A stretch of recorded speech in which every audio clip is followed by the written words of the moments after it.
Welcome everyone to the Exceptional Educators Playbook. I'm Doug Smith, and with me today, assistant is Miss Chastity Kraft. And the purpose of this podcast is to offer professional learning opportunities to meet the needs of our teachers while giving teachers a platform to share their expertise. Every month we will highlight a different topic every educator needs to know. Each week the topic will be broken down into content-specific categories. Week 1 will explain what it looked like in literacy.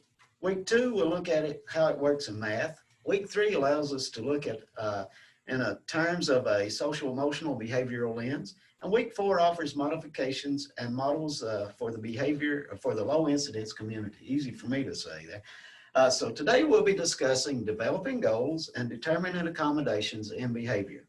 And with us today, we're very excited to have Ms. Susan Green as a special education consultant, Mr. Ken Epperson, a school psychologist, and Ms. Jennifer Wells, a special education teacher, all from Floyd County Schools. They'll share with us where to begin in the process of developing goals and determining accommodations. They'll also talk a little bit about things to consider and to how ensure compliance when determining appropriate goals and accommodations for behavior, among other things that we'll probably be talking about and discussing. So if you folks are ready, we'll go ahead and get started. If you want to, just introduce yourself. It doesn't matter who goes first. So we'll start out with the gentleman in the group. Mr. Ken, would you like to introduce yourself? Tell us just a little bit about yourself. Sure. I'm Ken Epperson, school psychologist in Floyd County, Kentucky. I've been doing this about 22 years now and was in a clinical setting for about 10 years before I switched over to the schools. And I enjoy fishing as a personal tidbit. All right, awesome. Thank you. Miss Jennifer? I'm Jennifer Wells. I'm the special education teacher at DACE in the SOTS classroom. We are considered the most restrictive environment that our district offers, and we're in conjunction with the mental health care agency here. Oh, wow. Thank you. This is probably my 14th year in SOTS. Right. Wow. Thank you. Thank you for joining us. Miss Green? Hi, I'm Susan Green. I'm a special education consultant with Floyd County Schools. I'm finishing my 29th year in education. I'm a national board certified teacher along with Jennifer. She didn't mention that about herself. We're both special education national board certified teachers. And the personal tidbit is I like to quilt. Oh, great. Well, thank you folks for being with us. Really appreciate it. So as I was saying, we're going to talk a little bit about annual goals, and we're going to talk a little bit about accommodation. So when we're talking about annual goals, we're talking about statements that are of anticipated results to be achieved in a calendar year or less as determined by the ARC. Also, measurable annual goals specify skills for the student to acquire or strategies that will promote assessing the general curriculum and aid the student in meeting achievement standards. These goals should be directly related to the student's disability or the student's needs, not based on the disability, but based on their needs and as measured by their present levels. So measurable annual goals bridge the gap from where the student is to where the student needs to be. So when we're talking about annual goals, developing those goals, we'll keep those things in mind. Next thing we want to briefly discuss, we'll talk about is the accommodations. And one thing that we need to make sure, which I'm about sure you guys will mention, is accommodations aren't there to be made the week before testing starts. A lot of times we get caught up in that. If it's an accommodation, that kid uses that accommodation or that student uses that accommodation throughout the school year. So we'll let these folks discuss those a little bit, and then we'll wrap some up with that information. So first off, what is the first step in the processing of developing goals and determining accommodations? So whoever wants to jump in there and lead the discussion, just go for it. Don't be shy. Don't make me call you out. From a classroom standpoint, obviously we're going to look at the student and the behavior needs are going to speak for themselves. It's going to be that behavior that's going to be the standout, repetitive behavior that's obviously going to be addressed. When we look at creating a goal for that behavior, we will try to establish using some type of data, a baseline, to see if, like, for instance, if it's an ADHD behavior, we'll look at occurrences, how many times in a duration something has happened, and use that to drive us forward with our goal. And Ken might be able to elaborate on that a little bit with where they go, whether it be from an FBA standpoint or some other type of data. Yes. You always want that baseline if you can possibly get it. Some behaviors are easy to count. How many times do they call out during a classroom session? Other behaviors, even that behavior can be difficult though. If, let's say, the kiddo calls out 50 times in a class, that starts getting to be a little difficult to keep a great count on. Frequency count for things that are discrete behaviors that have a beginning and an end is a great way of counting. You can do a straight frequency count. Some behaviors you have to do more of a duration. If it's a meltdown behavior, sometimes you can do a frequency, but it gives you an idea of the intensity of it more if the duration, if you measure the duration and the intensity, or the frequency also. Hope that's a little bit clearer, and I hope I didn't make it clear. No, it sounds good. Ms. Green, would you like to maybe comment on, from looking at maybe a compliance side of it, or? Yeah, so we like to make sure that when we're collecting our data and when we're developing systems for collection, you have to make sure that that's a manageable system for tracking. Sometimes with teaching, we want the best and systems that are much too elaborate when it comes time to put it in day to day, trying to collect the necessary data to make those data driven decisions for students. So I just urge people to keep it simple, keep it doable. Once you find that goal and you decide how you're going to collect the data, make sure you use a manageable system to collect that data to make those good decisions. I like the way you mentioned that those decisions are database decisions, and that you do collect that data. And I think it's important because a lot of times, and then after you collect your data, make sure that you review that and go over that and share that information with the folks on your team, because a lot of times, we collect the data, but we don't share it with anyone. So, if you don't analyze it, then you don't know if it's working or not. So that's a very good point. So what about as far as determining accommodations for students? What are some things that you use to help you to determine what accommodations we'll use? And what are some examples of accommodations that you may be using with your kiddos?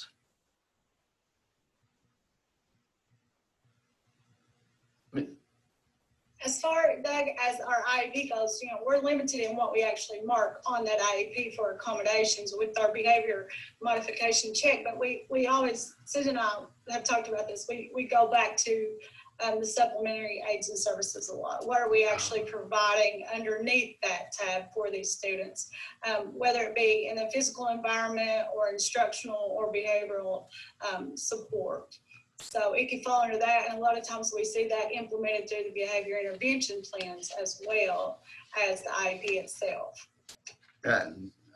So Kim, would you like to mention a little bit about a behavior intervention plan, or Miss Jennifer or Susan, any of you, since that came up? That's a good point. The behavior plans are very important when working with students that have the behavior difficulties. So.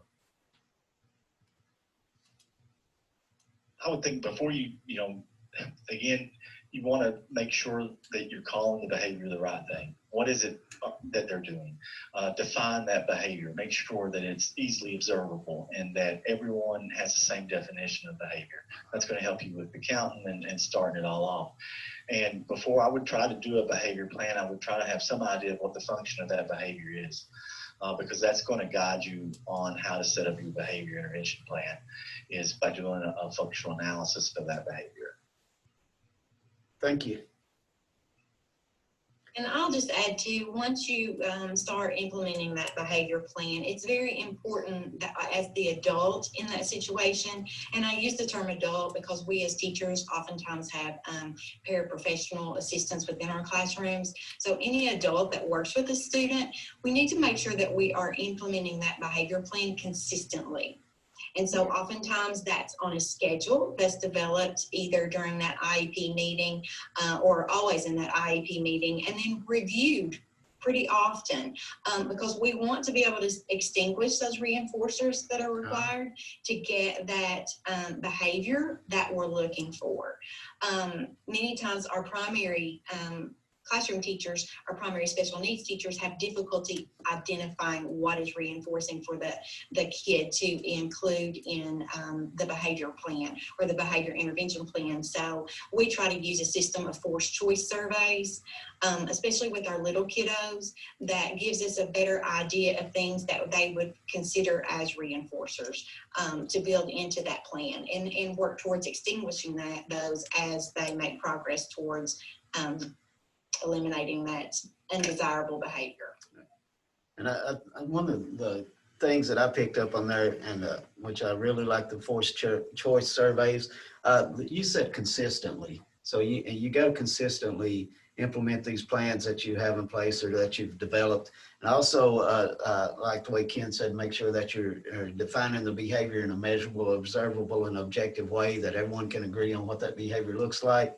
And then of course, the function of the behavior.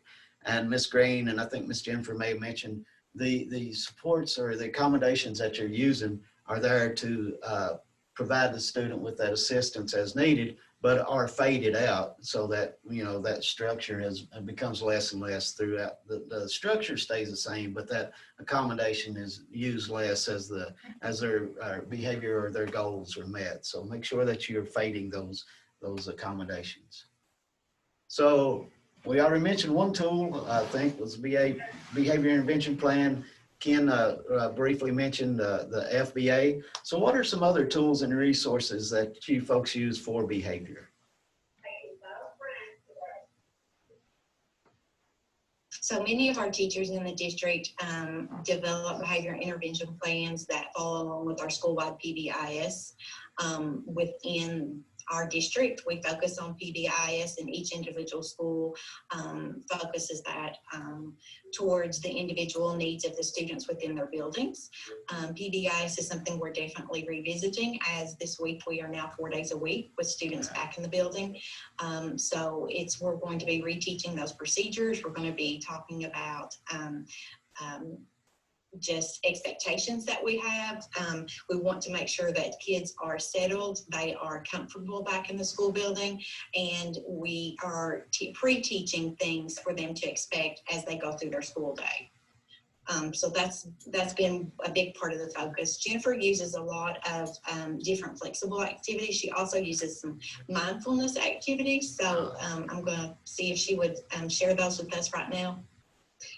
Yeah, one of our biggest, probably our most positive aspects, just brain breaks, just short, opportunities for the kids to, whether they're doing a movement break or just the relaxation technique. We have implemented also a relaxation station, which is that sort of quiet corner in the classroom that can be used sparingly and at staff discretion. Sometimes they will take advantage of that, but to have that opportunity before we reach escalation, to have a self-calming station.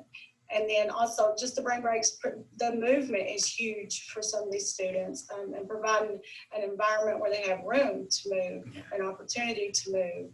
And that also reinforces the instruction when they come back. The blood's pumping, the adrenaline's flowing, and it opens them up to instruction again. I love that. Miss Chastity said she loved that. I need I those movement breaks myself. well, absolutely. I mean, and you see all these things that's coming up, about movement and allowing kids to move, and like you said, those just to be able to breathe and relax. And I think that is just so important. And I think that's one of those things that sometimes we tend to overlook because we're so stressed about getting the content in, and they've got to learn this, and I got to cover this. But that is so important to allow those students to have those moments. Yeah, I mean, because you're modeling good behavior. We take a break every so often throughout the day. So, our kiddos need that break as well. And so. We do provide it with platforms, and Go Noodle even they've implemented yoga and breathing exercises, so it doesn't have to be large physical movements, but there can be a little bit more of the mindfulness involved in it, where it's calming, and they're kind of unaware of it, that it's a calming activity. They're thinking that I'm just doing my brain break, but it's actually a very calming activity, and they're not even aware of it. That's sneaky of you teachers there trying to trick those kiddos. What works, works. Hey, If I could follow up, you mentioned earlier the consistency. I just want to throw this out real quick. And Susan mentioned also everybody being on the same page on the consistency when you guys do this. I like this example, and it brings it home to people.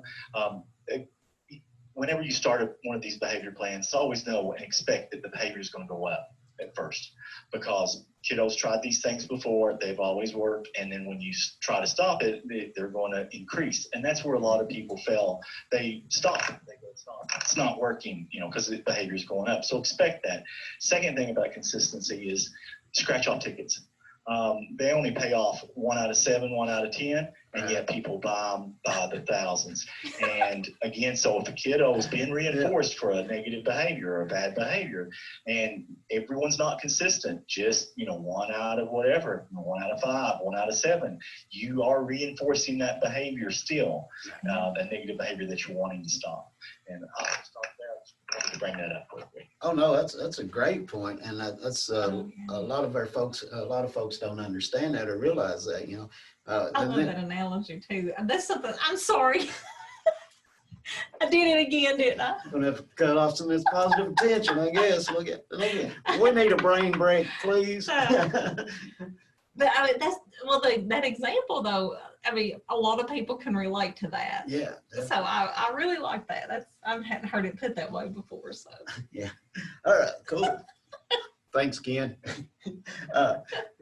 Yeah. So all right. So how do you determine appropriate goal and accommodation to match a skill deficit? I know you've talked about gathering data, but what are some examples or ways that you would match the goal and accommodation to that skill deficit?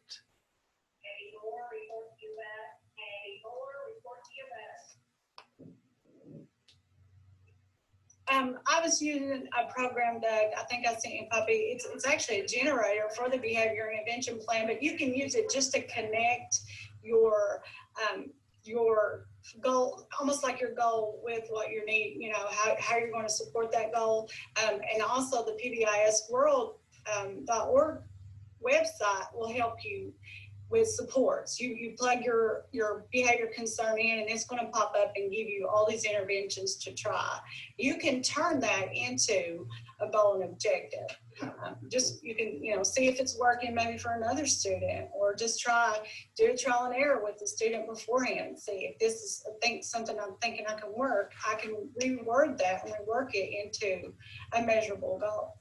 Right. So it was pbisworld.org is a resource that you like to use. All right. Awesome. It's a resource. Thank you. Ken, Miss Green, do y'all want to comment on that one or move on? Or? We also utilize the behavior intervention plan that is within Infinite Campus to build behavior intervention plans for kids. And I just like to remind teachers to make sure that they're realistic in their goal setting.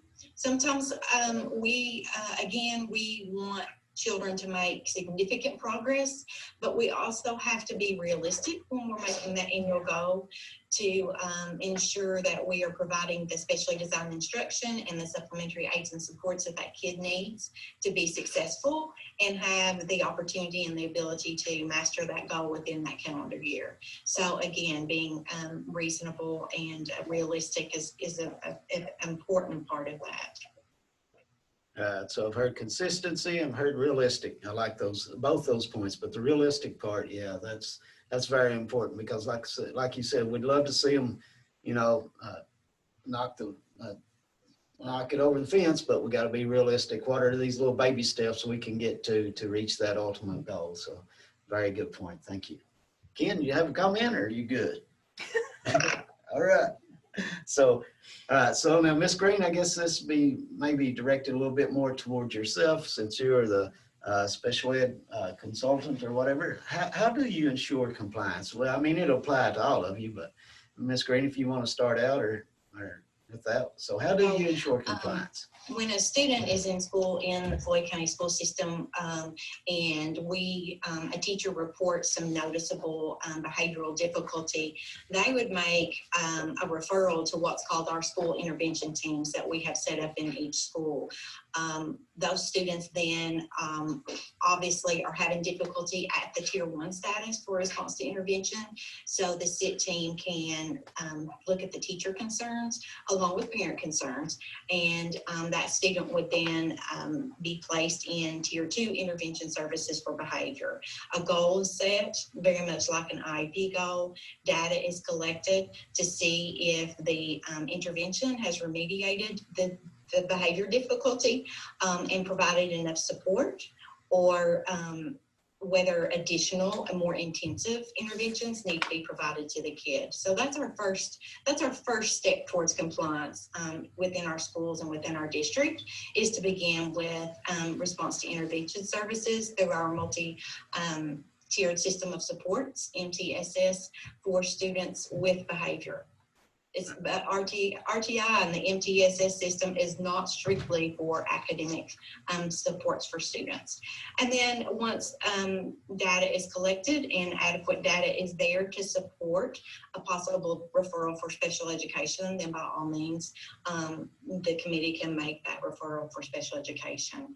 Speaking about children that have already been determined eligible within the district, with an emotional behavioral disability, we really like to focus on their least restrictive environment and the continuum of services to make sure that they are being educated daily to the maximum extent possible with their same age non-disabled peers. So we need to look at that continuum of services under the least restrictive environment as a fluid way of allowing students to get the support they need for their behavioral difficulty, but also having as much access to that general education curriculum as possible. I like that with their same age peers. I mean, the socialization part is a very important part of school. I mean, you know, just working with peers and working with colleagues and things like that. I really think that is very important. Ms. Jennifer, would you like to add anything? Or Mr. Just to back up what Susan said, we just, in the classroom, the bulk of that would come from ongoing progress monitoring, which again is going back to that data, but just continually progress monitoring. Where do we land at midterm? Where do we land at 9-week report card? Are they meeting these goals? If they're not, why? And again, that consistency is huge there. One of the biggest positive aspects of PBIS across the school system is that if a student even transitions from a very restrictive environment like mine into a gen ed environment, they're going to know those expectations are still there for them outside of this classroom, and they'll have a chance to implement what they've learned with us outside too. So that consistency across, you'll be able to track that with your progress monitor. All right, thank you. And I think we'll maybe circle back around to it, but I want to mention it while it's still on my mind before I forget. You was talking about as students are coming back into the schools and into the classrooms and things, you were talking about revisiting your PBIS, your school-wide PBIS, you know, reteaching the expectations, teaching them those procedures, those routines, all that stuff that you have to do all over, because some of our kids have been out of school well over a year. You know, and just like we had to teach them how to do online classes and virtual things, we have to do this when they come back into the school setting. And we can't just do it the first day and say, all right, they know all the rules and expectations, everything will be smooth. You already know, if not, you'll find out soon that you got to review those things over and over and over the first few weeks.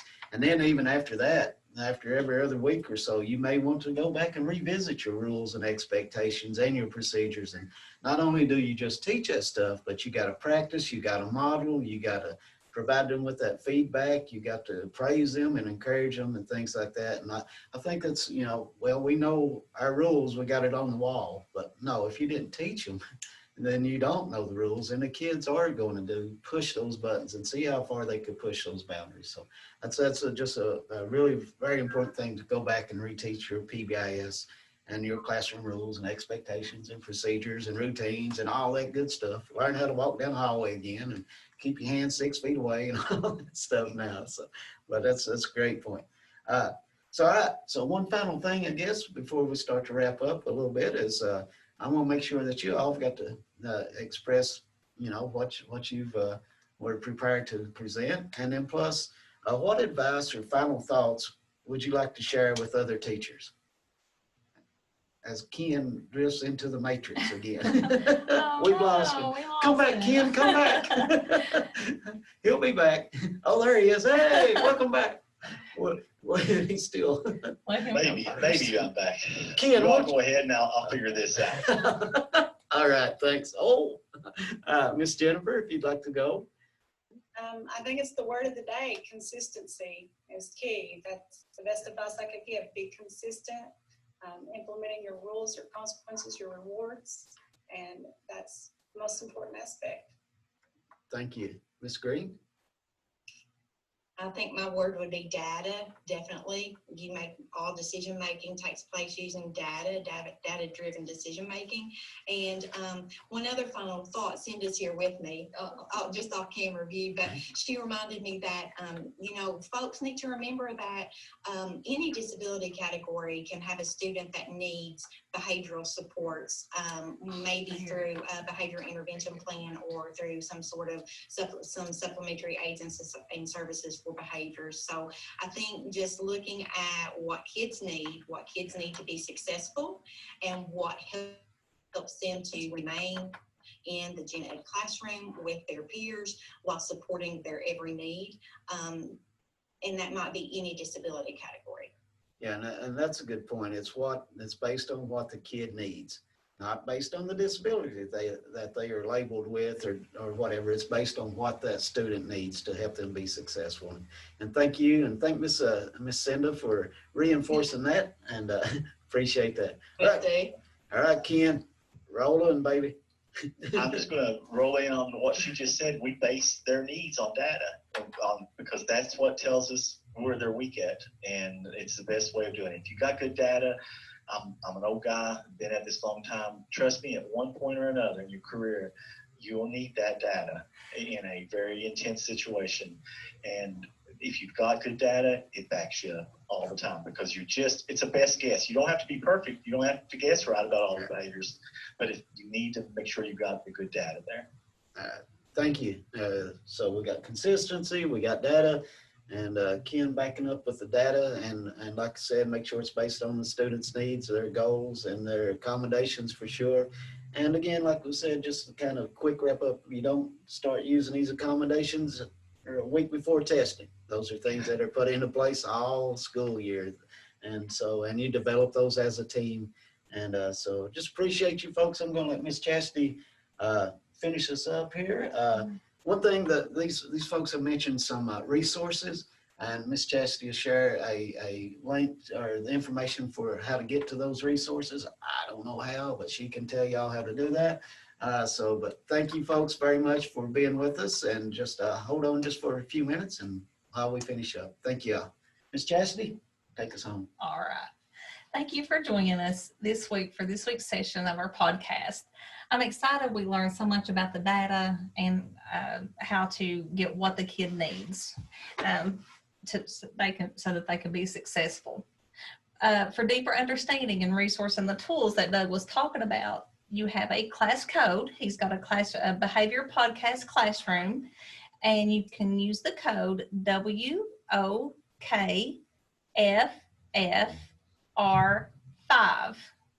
One more time.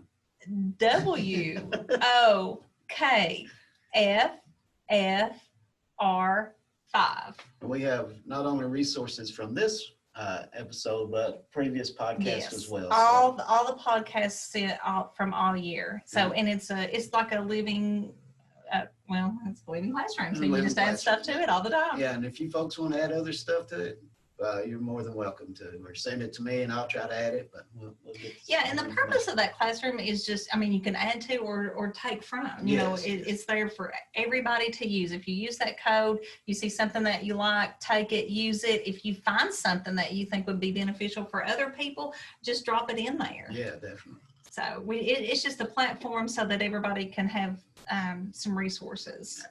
So you can also email Doug if you have any other difficulties at doug.smith@theholler.org or doug.smith@hazard.kyschools.us.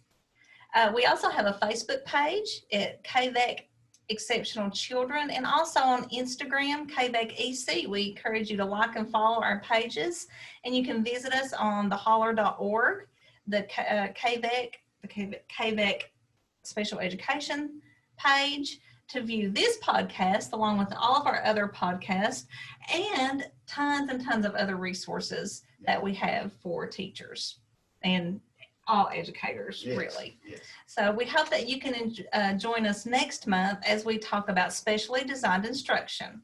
Until next time, we'll holler at you later.